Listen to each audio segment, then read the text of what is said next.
Good afternoon, it's Dave just in the woods, just looking for some wood ears, jelly ears or Jew's ears fungus, and just thought I'd show you where you're likely to find some. Predominantly you find them on elder. So this is elder that I'm looking at now. You see the bark's quite fissured. It has a spongy pith in the twigs, if you remember as a kid. Maybe getting your dad to get an hot poker and push it down through to make a blowtorch. Blowpipe, sorry. Blowtorch. Anyway, so this is what you'd normally find the wood ears on, but what you'll also find is that they'll grow on other dead branches as well. This is a bit of a dead false sycamore that's fell into the tree. There's some more down there. The chances are the spores that fell from ones that were growing in the elder onto this bit of deadwood. So these are what we're actually looking for, and these are quite small actually, but big enough to pick. So you can see why they're called wood ears, because they resemble somebody's ear. And the bigger ones are usually a bit more veiny looking. There's one. And what we do with these is we slice them up, fry them. There's a bigger one here from, it's like Prince Charles's ear, isn't it? That big. But slice them up or boil them. But what you shouldn't do is chuck them straight into the frying pan as they are, because what will happen is they literally swell up like a balloon, and then the next thing after that they go bang, and all the hot fat goes spitting on you, which isn't very good. And so the best practice is not to fry them. Cut them into strips and fry them, and it reduces the chances of them expanding and exploding. They in the Far East they're quite appreciated. Over here we just, well, a lot of people just look at them, walk past them, but I'll collect them for the chef, and he'll do his magic, either make some dashi or something, or use them in some kind of dish. But again, it's one of those things that it'll hang on the tree, drop, rot or dry, and then when it rains they rehydrate again. So you can find them throughout the year.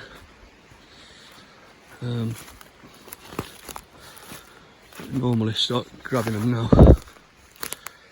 There's some lords and ladies coming up. This will be growing with your wild garlic. You see the outer line on the leaf margin where the veins go along and then stop, they terminate. So you've got this border all the way around the leaf. Young ones initially look like sorrel leaves, but more often than not this gets mistakenly picked with ramsons. People rushing, trying to pick them. See all the only fungus, or the mycelium that was underneath the bark. Eventually killed that tree and still eating it. So, anyway, what we've got here.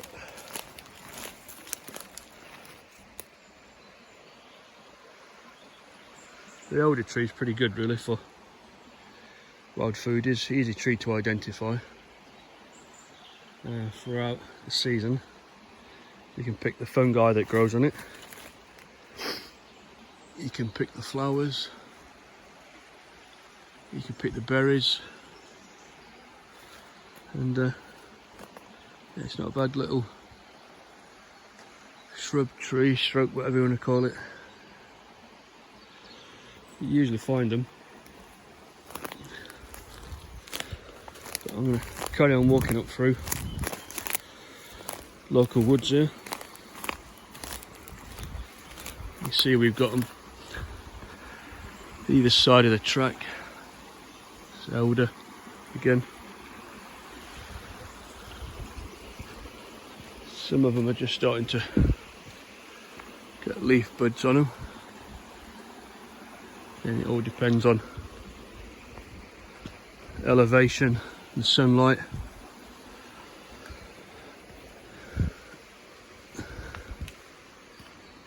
Usually the ones on the south facing side, i.e. these ones here. You can see the leaves just starting.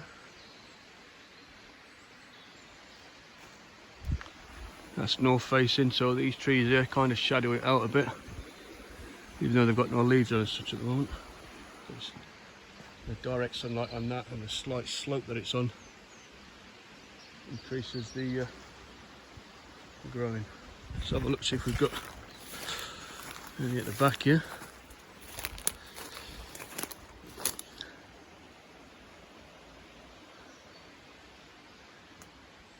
Look.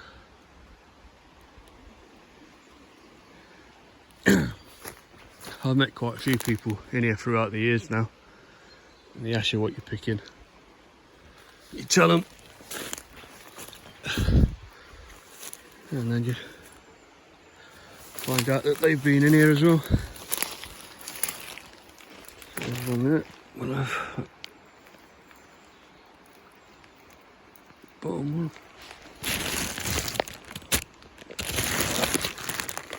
They can be dry, or they could be really like jelly type, which is another, oh, my finger.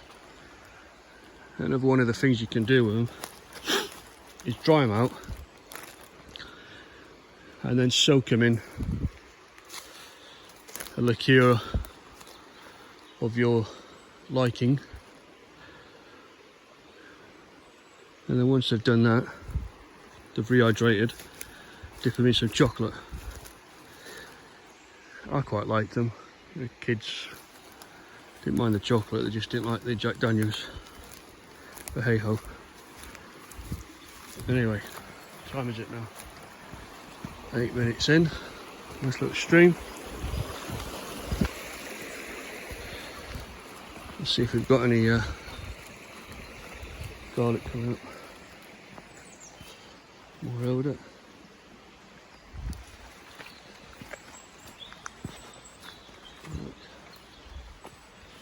Hello dogs.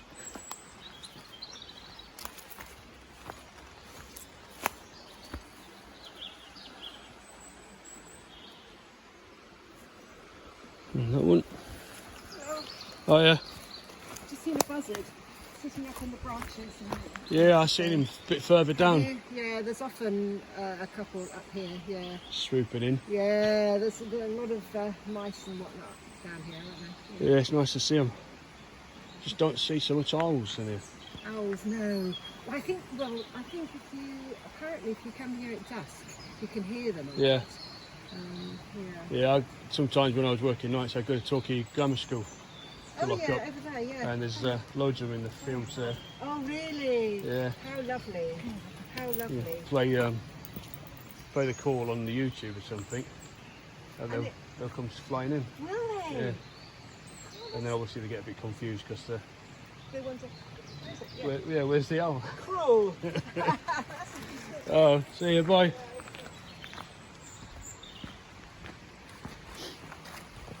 Right.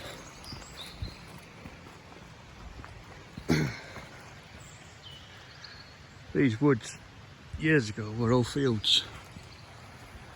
These walls were the dividing walls in the fields. And there's the buzzard. There he is.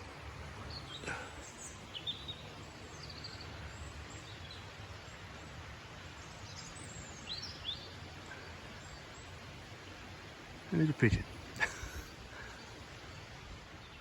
We got quite a few buzzards around here, which is quite nice. It's surprising the crows have a go at them. Here we've got some these are King Alfred cakes, cramp balls. They're not edible, but they're used in bushcraft for getting your fire steel, striking a spark into it, and it will hold that spark, and we can use it to get a fire going, or often called an ember extender. So it keeps your ember going for quite a while. There's some garlic shoots coming up. This is ramson.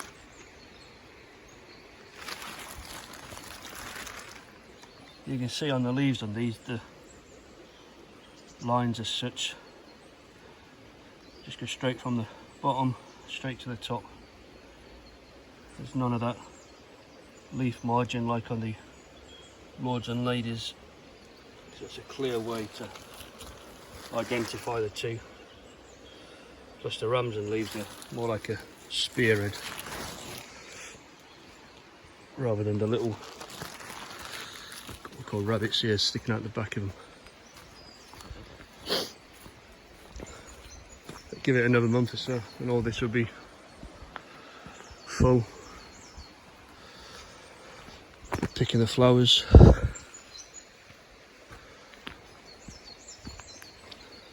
Quite lucky because some of the parts of the bay I use another area. I can pick the flowers earlier, and then these ones that are coming up here a little bit later on. It's turned into more than just looking at elder trees, isn't it? Here's lots of celandine leaves. You can eat these as they are. Little salad. It's recommended that you don't eat when in flower. Robin Orford, one of the renowned wild food foragers, he recommends not eating them when in flower. But on the other side of the coin, there's other people that still do. I'll eat the leaves, but too interested in the flowers for them. I find the garlics and the brassica flowers the best ones to eat. Actually taste of something. So like turkey tail type stuff.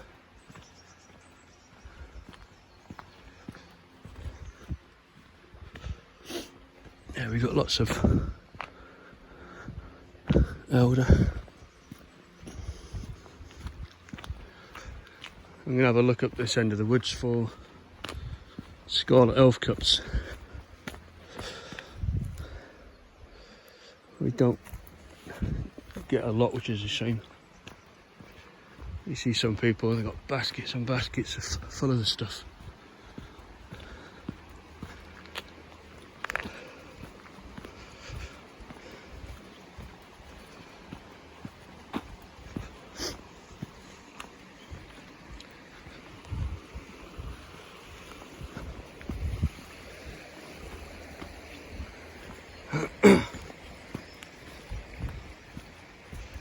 I once spent 2 weeks in these woods with a couple of mates. We brought in a bag of potatoes and then everything else we got from the woods. Kind of fed up with garlic at the end of it.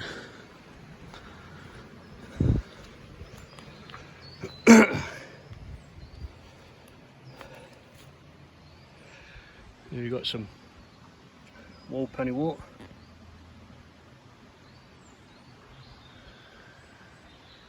This is it growing on the base of an oak tree, which is another prominent place you find it growing. It can have a varying taste. Sometimes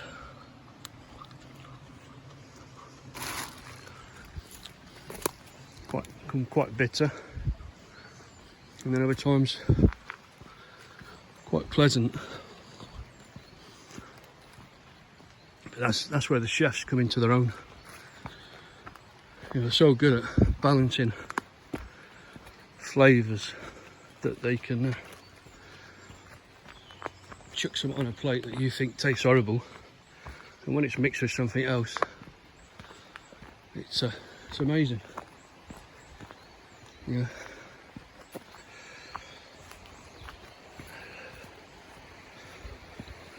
And that's what my mate does.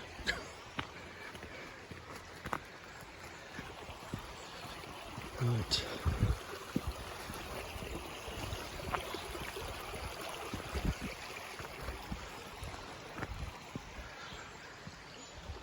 Got a beech and holly,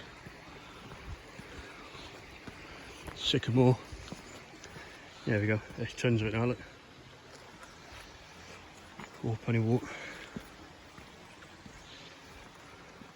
Another easy one to identify.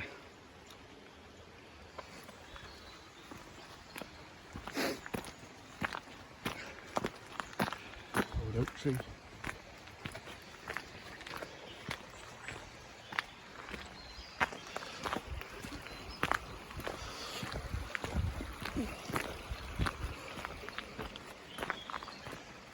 What you got on here? Babies. Bit of cleavers there.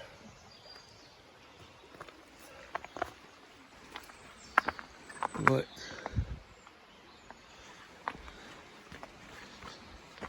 Let's go and have a look up here. This is where I've found them before, but I'm not holding my breath.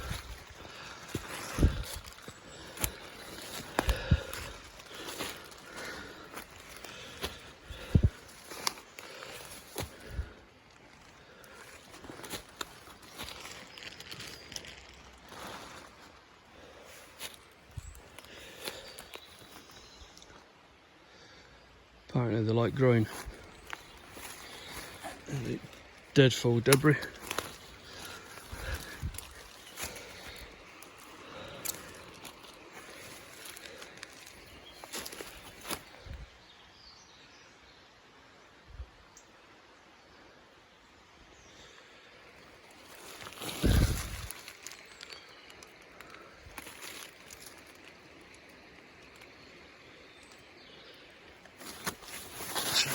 Over here.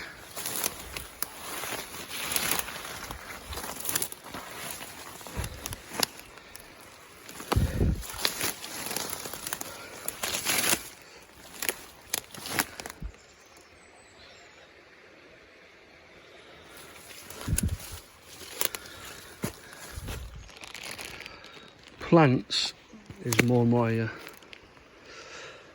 bag for foraging. I do collect mushrooms, but I tend to stick to a few that are easy to identify.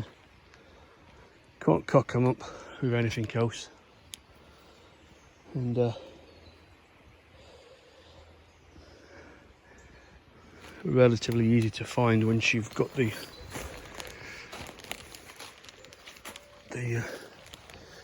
habitat dialed in. But what I've been trying to do throughout at least the last few years is just try and get another fungi or added into the collection. Other than the seps, the chanterelles, the winter chanterelles, the chicken of the woods, the beefsteak, all the usual suspects. Right, so I'm going to have to put the phone down and have a good look.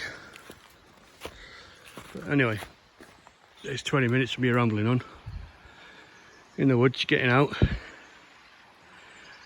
My knee is bloody killing, but if I just sit down all the time, I ain't going to get any better. They say that being mobile helps increase the good stuff floating around the knee joint, but hard to believe sometimes.